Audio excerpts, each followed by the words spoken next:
Hey team, this is Grant David Collins, and welcome to Basement Philanthropy, a place for people who do not want to wait until they're rich or retired to create meaning, impact, and connection with their time, talents, and money, regardless of the amount. On this episode, we're going to be talking about the kindness study and what I learned from participating in it. So let's get started.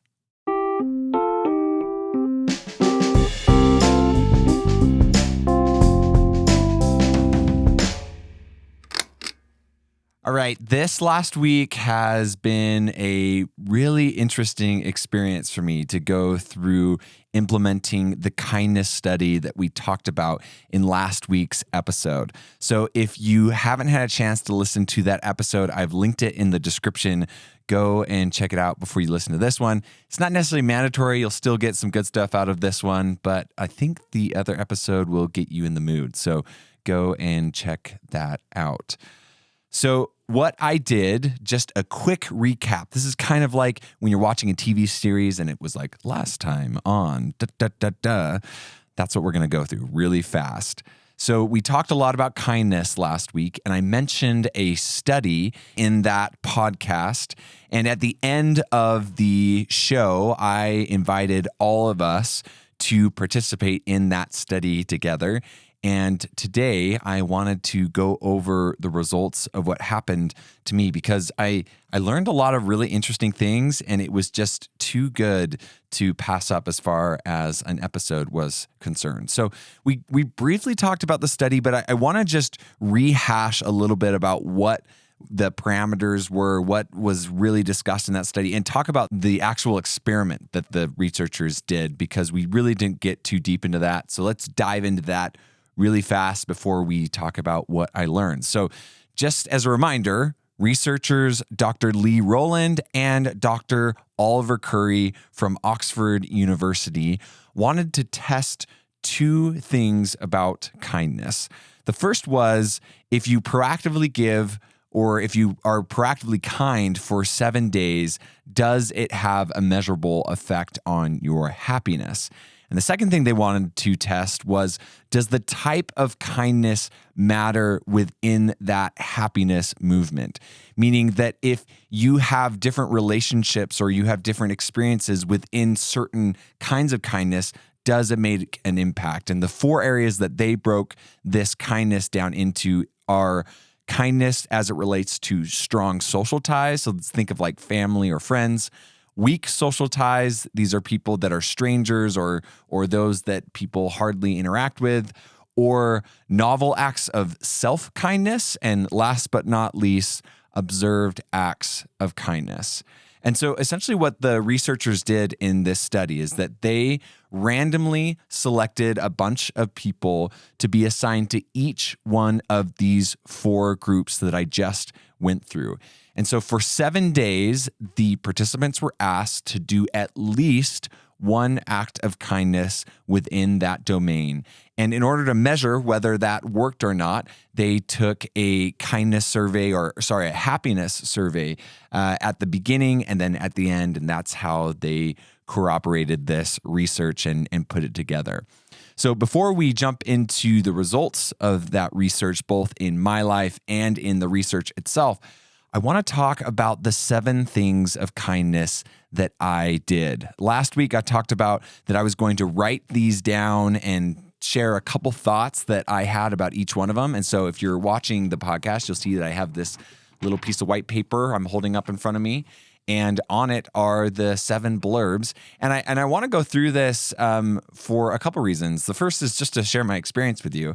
And the second is that each one of these is really an idea or a reachable giving opportunity that you could do. So if you haven't participated in this experiment, you can do it this week.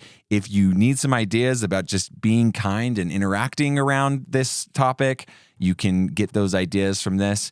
And if you just want to listen to some great stories that happened, then you can also tune in. So here we go. Let's just jump right into the 7 things that I did personally as I participated in this research study of my own making.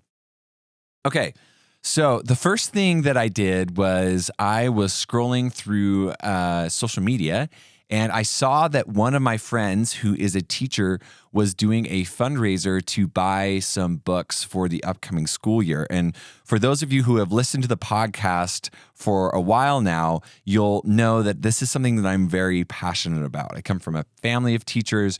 I really like supporting teachers because of the work that they do to just make this world a better place and to really invest in the next generation.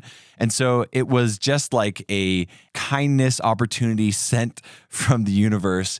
And so I took advantage of it. And it was fun not only to donate to that, but to reach out to the friend and say, hey, notice that you're doing this. I'm really excited to participate. What's the best way to get this money to you? Because I didn't want fees to be taken out of certain things. And so I wanted to understand it a little bit better. So just all around, just a great opportunity. And just another reminder that all of you know teachers and they likely all need a little bit of extra funding for this upcoming school year. So right now would be a perfect time to go and do that. Okay, the next thing that I did the next day, I was sitting on my couch with a friend and we were talking about our lives. And I noticed that we were kind of getting into a topic that was going to be a little bit of a longer conversation. And this was a really cool opportunity for me to see that kindness can kind of come in all shapes and sizes. And I just made this conscious effort to say, I'm going to stay in this moment with this individual and I'm going to listen. I'm going to be proactive. I'm going to care about what they have to say. I'm going to be totally present.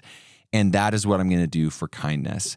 And sometimes we think that kindness or giving has to be this grandiose thing, but it really can be just listening to somebody. I mean, think about the last time you were heard, truly heard by somebody who was present and listening and just really focused on what you were trying to say and understanding who you were.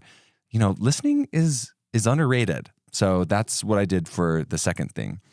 The third thing was I am a runner. I like to run for exercise, and I run at least 3 times a week, if not 4, or if not more, 3 and more, not 4. Anyway, I decided one morning that I was going to wave at every single person that I ran by. So that is exactly what I did. I just was running, doing my own thing, and every time I would pass somebody coming the other direction, I would just stick up my hand and wave to them or say hi. And, you know, it's kind of interesting. We live in a world of headphones and of, different ways of interacting than we used to. And so a wave and a hello is not as normal as it used to be. And so it was kind of awkward sometimes, to be honest, but I'm really glad I did it and it has kind of stuck. So if you see me running around Lehigh and I wave at you, I guess you know where it is coming from.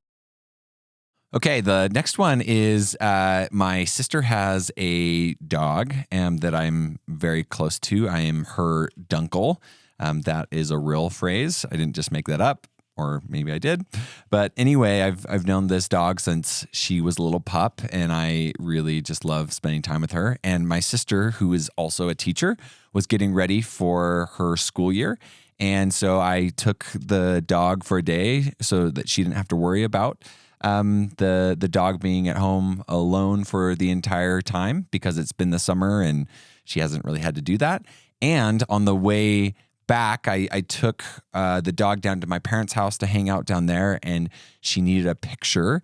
And so I took some time out of my day and I looked through the pictures and got that picture and brought it back to my sister. So another kind of simple thing that was on the way, but was really intentional and impactful.